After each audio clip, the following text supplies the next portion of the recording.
Hello students, welcome to online classes of BSR Government Arts College Alwar. I am Dr. Gayatri Yadav, Associate Professor in Geography. Students, we are doing BA Honours Part 2, 5th paper, and in that we have taken the topic today, Unitary and Federal Forms of Government, एकात्मक एवं संघात्मक राज्य। आज इसका first part हम कर रहे हैं। तो पहले हम एकात्मक और संघात्मक राज्यों के अंतर या उनके डिफरेंसेस को एक बार सरसरी निगाह से देख लेते हैं। एकात्मक राज्य वे राज्य होते हैं जहां पर एक ही शक्तिशाली केंद्र होता है और उसके अंदर सारी शक्तियां निहित होती है। उसको हम कई केसेस में प्रेसिडेंशियल रूल भी कह सकते हैं या फिर राजाशाही, जिसमें एक किंग होता है और उसके अंदर सारी शक्तियां निहित होती हैं। फेडरल फॉर्म ऑफ गवर्नमेंट वो गवर्नमेंट होता है जिसमें दो प्रकार की शक्तियां होती हैं। एक तो किसी देश में बहुत सारे राज्य हों, उनका एक संघ बना हुआ हो और उन राज्यों में अपनी स्वयं की कुछ शक्तियां हों और वो सारे अपने उसके लिए सैन्य शक्ति के लिए केंद्र की तरफ देखते हों और केंद्र के अंदर सैन्य शक्तियां और देश की सुरक्षा के केंद्र के में निहित हो और सारा जो पावर है वो केंद्र के हाथ में हो और कुछ पावर वो स्टेट्स को दे देते हैं। उसको हम फेडरल फॉर्म ऑफ गवर्नमेंट कहते हैं। तो पहले आज हम यूनिटरी फॉर्म ऑफ गवर्नमेंट को डिस्कस करेंगे, जिसको हम एकात्मक राज्य कहते हैं। स्टूडेंट्स, किसी भी राज्य के प्रशासन का मूल स्रोत उसमें निहित शक्तियों में होता है। जैसा मैंने आपको बताया कि दो प्रकार की शक्तियां होती हैं, एक केंद्र में शक्ति होती है और दूसरी विभिन्न राज्यों में कुछ शक्तियां रहती हैं केंद्र की शक्ति के अलावा। प्रशासनिक शक्तियों का विभाजन क्षेत्रीय एवं कार्यात्मक आधार पर होता है। कभी यह शक्तियां एक केंद्र में एकीकृत हो जाती हैं तो वह एकात्मक स्वरूप ग्रहण कर लेता है, जबकि संघात्मक शासन में शक्तियां प्रांतों या अन्य भौगोलिक विभागों में विभक्त होती हैं। कुछ ऐसे भी देश हैं जिनमें केंद्र और राज्य की शक्तियों का स्पष्ट विभाजन होता है, जैसे भारत में एक स्पष्ट विभाजन है कि राज्य ये कार्य करेंगे, राज्य के पास ये शक्तियां होगी, केंद्र इस प्रकार का कार्य करेंगे और केंद्र के अंदर कौन सी शक्तियां निहित हैं। ये सारा इंडिया में पूरा विभाजन है शक्तियों का। मूल रूप से राज्यों को एकात्मक एवं संघात्मक दो वृहद विभागों में विभक्त किया जाता है। इसका विवेचन हम आगे करते हैं कि एकात्मक राज्य क्या है और संघात्मक राज्य क्या है। तो पहले आज स्टूडेंट्स हम एकात्मक राज्य को डिस्कस कर लेते हैं। यूनिटरी शब्द का अर्थ है एकता, जहां एक शक्तिशाली केंद्र हो और उसी में समस्त शक्तियां निहित हों। इसको स्पष्ट करते हुए स्ट्रॉन्ग ने लिखा है कि एकात्मक राज्य वह राज्य हैं जो केंद्रीय सरकार में संगठित होता है, अर्थात जो भी शक्तियां पूरे राज्य की, पूरे देश की या विभिन्न क्षेत्रों की होती हैं, वे केंद्र द्वारा ही प्रशासित होती हैं। केंद्र ही उनका डिसीजन लेता है और केंद्र ही अपने हिसाब से सब शक्तियों को बांटता है तथा उन्हीं के निर्णय पर, केंद्र के निर्णय पर ही ये सारी शक्तियां निर्भर करती हैं। केंद्र चाहे तो किसी भी शक्ति को कभी भी वापस ले सकता है। इसमें केंद्रीय शक्ति सर्वोच्च होती है तथा उसके उप विभागों को उस पर प्रतिबंध का अधिकार नहीं होता।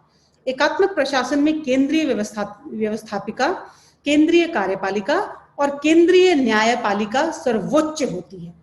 केंद्र सरकार राज्यों या प्रांतों को अपने स्तर का स्वीकार नहीं करती, यानी वो उनको अपने से एक स्तर नीचे रखती है, अपितु वे उन पर निर्भर करते हैं तथा निर्णय लेने की पूर्ण क्षमता केंद्र में ही निहित होती है।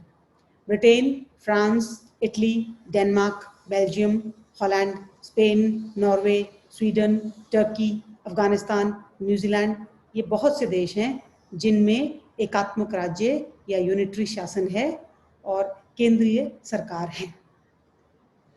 एकात्मक राज्य की मुख्य विशेषता सभी राज्यों को केंद्र के अधीन करना है। केंद्रीय व्यवस्थापिका में संपूर्ण शक्तियां निहित होती हैं। स्थानीय निकायों एवं उप विभागों को केंद्र प्रशासनिक उत्तरदायित्व जो वह उचित समझता है सौंप देता है, जो उचित समझता है। यह छोटे राज्यों के लिए उपयुक्त होता है। इसे अधिक स्थिर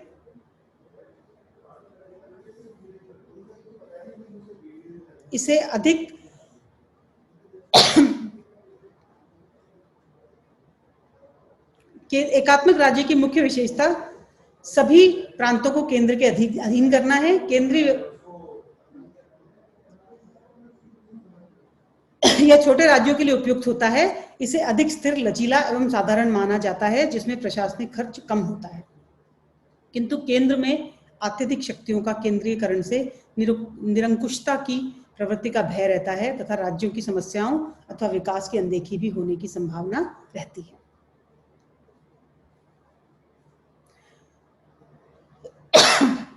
ब्लिज ने एकात्मक राज्यों की 4 विशेषताएं वर्णित की हैं, जो कि निम्नलिखित हैं। यह छोटे राज्यों के लिए उपयुक्त है। एकात्मक राज्य बड़े राज्यों में नहीं चल सकता, क्योंकि बड़े राज्यों में बहुत से प्रांत होते हैं और उनके लिए भी कुछ शक्तियां आवश्यक होती हैं।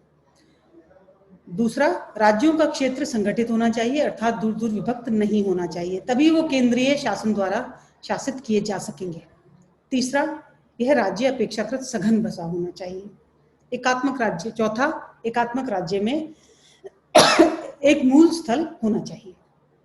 यद्यपि उपरोक्त विशेषताएं होनी चाहिए, किंतु जहां जहां एकात्मक सरकार है वहां ये चारों गुण हो, यह आवश्यक नहीं है। एकात्मक राज्यों का विकास और वितरण। Evolution and distribution of unitary states. Europe में अनेक एकात्मक राज्य हैं और यहीं से एकात्मक राज्यों का उद्भव हुआ है। विश्व में अन्य भागों में भी इस प्रकार के प्रशासन का विकास हुआ है। विश्व में आज भी एकात्मक शासन वाले राज्य अधिक तथा संघात्मक शासन के कम राज्य हैं। यूरोप में भिन्न भिन्न राज्यों के एकात्मक स्वरूप में परिवर्तन होता रहा है और बहुत कम राज्य ऐसे हैं जो एकात्मकता की सभी विशेषताएं रखते हों। डेनमार्क में एकात्मक सरकार सफल है, किंतु इसका आकार कटा फटा है। बेल्जियम यद्यपि संगठित आकार का देश है, किंतु इसमें सांस्कृतिक भिन्नता है और कई मूल स्थल हैं। इटली में एकात्मक राज्य है, किंतु लंबा आकार का है। फ्रांस एकात्मक राज्य की आदर्श दशाएं रखता है, जो संगठित, एक मूल स्थल से युक्त है, सघन जनसंख्या वाला है। इसलिए हम कह सकते हैं कि फ्रांस एक ऐसा राज्य है जो यूरोप में सभी एकात्मक दशाएं रखता है। अनेक पूर्व औपनिवेशिक राज्यों में राज्यों ने एकात्मक शासन को अपनाया है। लैटिन अमेरिका में सभी मध्य अमेरिकी देशों में एकात्मक सरकारें हैं। दक्षिणी अमेरिका में Colombia, Ecuador, Peru, Chile, Bolivia, Paraguay एकात्मक राज्य है। अफ्रीका, मध्य पूर्व के राज्य और अरब देशों में भी एकात्मक राज्य का स्वरूप है। नाइजीरिया यद्यपि ब्रिटिश उपनिवेश था, किंतु इसने संघीय शासन अपनाया। एशिया में चीन एकात्मक शासन है। दक्षिण पूर्व एशिया में मलेशिया के अतिरिक्त सभी एकात्मक राज्य हैं। अफगानिस्तान, श्रीलंका, पाकिस्तान भी एकात्मक राज्य हैं। अनेक द्वीपों का समूह इंडोनेशिया और फिलीपींस भी एकात्मक राज्य है। विश्व के प्रत्येक भाग में एकात्मक राज्यों की बहुलता है। उनमें छोटे राज्य भी हैं और बड़े भी, सघन जनसंख्या वाले भी हैं, विरल जनसंख्या वाले भी, संगठित क्षेत्र वाले भी हैं तथा कटे फटे भी, तथा विविध मूल स्थल वाले भी। इस प्रकार की क्षेत्रीय विविधता ने इसके स्वरूप में भी भिन्नता उत्पन्न कर दी है। एकात्मक राज्यों के प्रकार।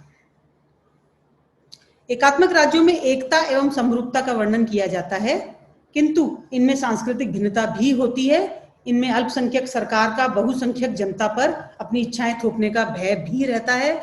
एकात्मक राज्यों में किसी भी प्रकार की सरकार हो सकती है, जैसे निरंकुश तानाशाही, जिसमें कि एक राजा होता है, सम्राट अथवा प्रजातंत्र।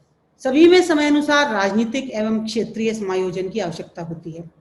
फलस्वरूप उनके स्वरूप में भिन्नता आ जाती है। इसी भिन्नता के आधार पर वर्तमान में प्राचीन एकात्मक राज्यों के भिन्न भिन्न प्रकार दृष्टिगत होने लगते हैं।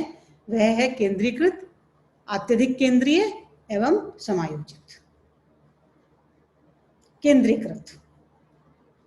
केंद्रीकृत एक सामान्य एकात्मक राज्य होता है जिसमें केंद्र में शक्तियों का केंद्रीकरण होता है।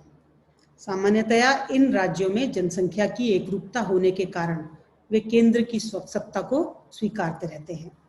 इसके लिए कभी सांस्कृतिक कारण उत्तरदायी होते हैं तो कभी जातिगत। यानी एक प्रकार के लोग यदि वहां निवास करते हैं तो उनमें एकात्मकता लाना सहज होता है, और उनके अंदर यूनिटी बहुत इजीली आ जाती है।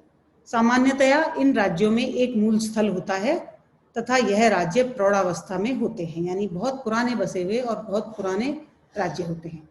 डेनमार्क, स्वीडन और नीदरलैंड में सम्राट हैं तथा चुने हुए प्रतिनिधि भी हैं तथा वहां की जनसंख्या इसे सहजता से स्वीकार कर लेती है। इस श्रेणी के अन्य राज्य इटली, आयरलैंड, इंग्लैंड और फ्रांस हैं। जापान, न्यूजीलैंड आदि देशों में भी इसी प्रकार की एकात्मिक व्यवस्था है। सेकंड, अत्यधिक केंद्रीय। इस प्रकार के एकात्मक राज्यों में क्षेत्रीय विविधता अथवा जातिगत भिन्नता आदि को नियंत्रित करने के लिए केंद्र के पास असीम शक्तियां होती हैं, इनडेफिनिट पावर, और वह उनका यथा समय उपयोग भी करता है, चाहे वह समाज के कुछ वर्गों का दमन हो, चाहे वह तानाशाही हो या किसी भी प्रकार का शासन हो। इसमें 3 प्रकार के राज्य हैं: साम्यवादी देश, एक पार्टी के प्रभुत्व वाले देश एवं तानाशाही। साम्यवादी देशों में रूस और युगोस्लाविया संघीय राज्य हैं, किंतु अन्य देशों में एकात्मक शासन है। पोलैंड, हंगरी, रोमानिया, बल्गारिया में एकात्मक शासन है तथा साम्यवादी सरकार का पूर्ण नियंत्रण है।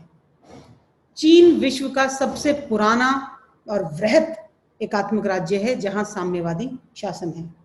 अन्य देश जैसे पुर्तगाल, स्पेन, पैराग्वे, ग्वाटेमाला, इथोपिया, घाना, ईरान, इंडोनेशिया आदि में यद्यपि साम्यवादी सरकार नहीं है, किंतु केंद्र अत्यधिक शक्तिशाली है, बलशाली है।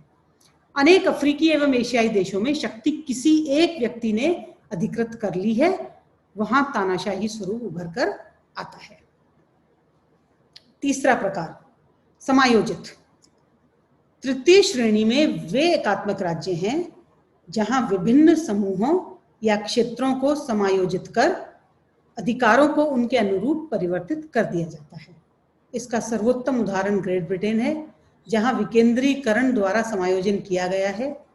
फिर भी स्कॉटलैंड के निवासी असंतुष्ट रहते हैं। यहाँ वेल्स और स्कॉटलैंड की राष्ट्रीय भावना को समायोजित किया गया है। तो यहाँ पर यूनिटरी सरकार होने के बावजूद भी यहाँ पर डेमोक्रेसी है और विकेंद्रीकरण है। तो स्टूडेंट्स, ये था आज का टॉपिक। आज के लिए बस इतना ही। यदि आपको कोई प्रॉब्लम हो तो आप व्हाट्सएप ग्रुप पर आ सकते हैं और इसके ऊपर जो असाइनमेंट दी जाए उसको आप कंप्लीट करके व्हाट्सएप ग्रुप पे दिखा सकते हैं। तो आज के लिए इतना ही। Thank you. नमस्कार।